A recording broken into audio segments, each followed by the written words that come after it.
After completing our design, whether it's for bones, fatty tissue, or a femur, we need to save the ADM file so we can print it.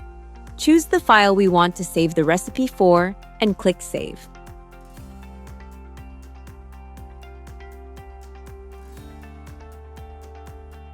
Select an anatomical family in GrabCAD or create a custom family. The same applies to element. We can select one more filter and value.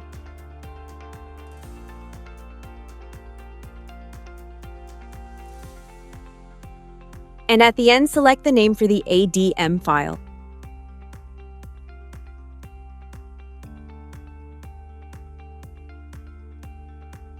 We can choose a swatch color that will be visible in GrabCAD, and a description can be added for reference.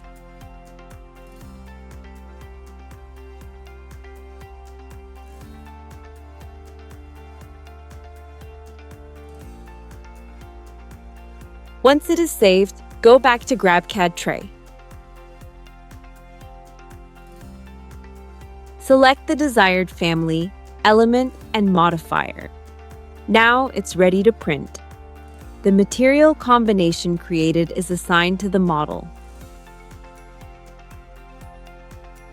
These ADM files are located in the Anatomical Presets Manager. All the ADM files saved appear here, and more can be imported from computer folders or deleted from GrabCAD. Thank you for joining us. For any question, please approach one of Stratasys medical team members.